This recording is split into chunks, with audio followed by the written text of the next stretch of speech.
Olá, você que está nos acessando, seja bem-vindo. Meu nome é Volney Ferreira, sou diretor jurídico da BRH Nacional, a BRH Brasil hoje, e vou apresentar um tema que mexe com todo profissional de recursos humanos em todas as empresas.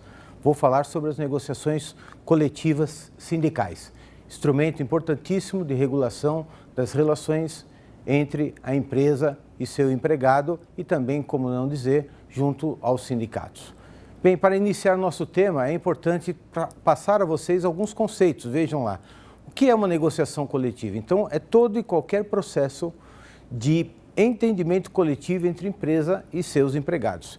Isso se dá de algumas formas, pode se dar através de um acordo coletivo, uma convenção coletiva ou até sobre um dissídio coletivo. Vamos explicar um pouquinho rapidamente o que é cada um deles. O acordo coletivo é um instrumento firmado entre a empresa e o sindicato dos empregados diretamente. Vou dar um exemplo, o banco de horas é um desses mais comuns hoje em dia. Além disso, nós temos a convenção coletiva de trabalho, que é firmada entre os sindicatos patronais, que representam as empresas, e os sindicatos de empregados, que representam os trabalhadores da sua empresa. Quando eles dois formam um instrumento coletivo, um instrumento sindical, nós chamamos isso de convenção coletiva de trabalho.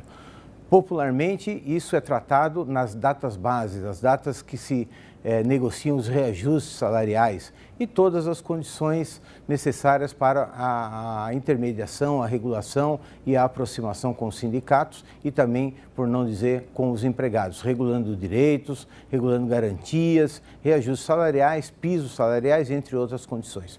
E nós temos o dissídio coletivo.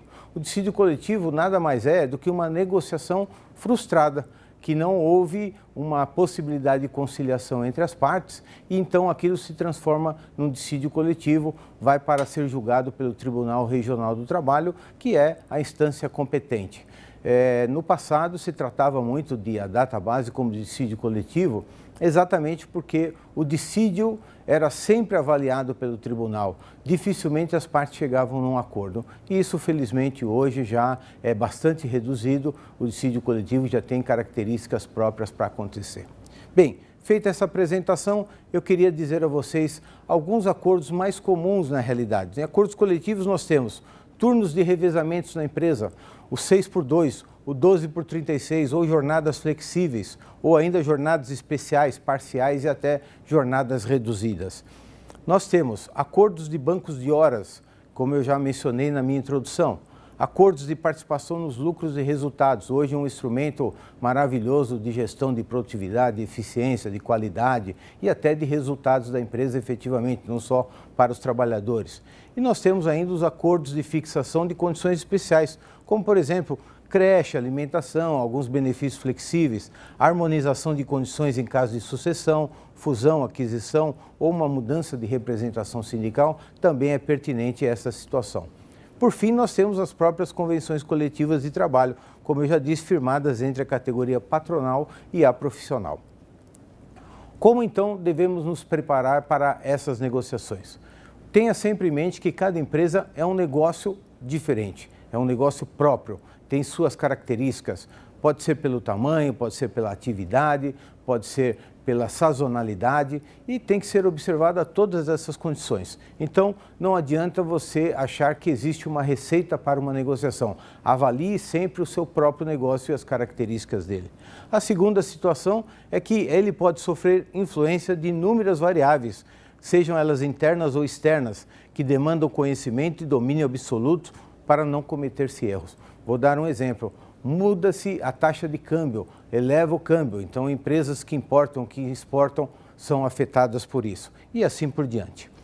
Tais características impõem condutas diferentes em cada caso e você terá que avaliá-las. Bem, que aspectos eu considero indispensáveis para essa análise e eu vou listar todos eles aqui. Origem da empresa, se ela é nacional ou multinacional, faz muita diferença. A administração, se é familiar ou profissional, se a atividade econômica principal é uma atividade forte, que ela está em desenvolvimento ou não, ou está com problemas. Se o tipo de produto ou serviço que você realiza, se é transporte, se é uma produção, se é uma metalurgia, se é uma química, se é um produto controlado e assim por diante. O ciclo da atividade tem empresas que têm o ciclo o ano inteiro, tem empresas que dependem do verão, tem empresas que dependem do inverno, tem empresas que dependem de sazonalidades, agricultura, por exemplo, pecuária e assim por diante. Você tem o porte da empresa muito importante, empresas grandes, empresas pequenas, empresas médias, muitos empregados, poucos empregados, tudo isso é muito importante e faz uma diferença muito grande na hora de negociar. Quais são os seus clientes atendidos, se eles vão ser afetados ou não pela sua negociação. É importante saber disso, se ela pode ou não sofrer uma paralisação. Tipo de mercado em que ela atua, se é muito competitivo, se a concorrência é grande ou se são poucos os concorrentes. Qual é a influência do câmbio, como eu já mencionei exemplarmente, sobre essa atividade?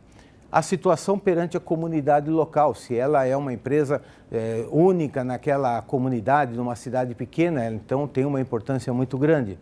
Quantidade de empregados existentes ou envolvidos, se é uma negociação, por exemplo, de banco de horas, a quantidade pode ser menor de empregados. O nível dos empregados envolvidos, se é um operário, se é de produção, se é administração, se são vendedores, todas essas características são importantes. Qual é a legislação aplicável à sua atividade? Características dessa atividade econômica, se é por varejo, atacado, sob encomenda, enfim, são características importantes nessa hora. O seu produto é perecível ou não, ou mesmo a matéria-prima, a ponto de pressioná-lo a realizar rapidamente uma negociação. A forma de estocagem ou distribuição desse produto, qual a característica dos cargos envolvidos, a situação econômica, é claro, e os resultados da empresa, e assim por diante nós teríamos várias situações. Como é que a gente analisa uma reivindicação? Em geral, todos os sindicalistas são compreensivos com os problemas bem explicados da empresa. Então, prepare-se para defender e vender sua necessidade. Se não estiver convencido dela, não conseguirá convencer o outro lado. Exercite frequentemente a empatia e ouça tudo sem menosprezar manifestações contrárias. Esteja atento às manifestações de problemas e dificuldades da parte contrária, buscando entendê-las e oferecendo soluções. A parte contrária, em geral, que é o sindicato, não tem a obrigação de buscar soluções para os seus problemas. Assim, prepare-se para as negociações, porque não pode ser um processo amadorístico, tem que ser um processo profissional.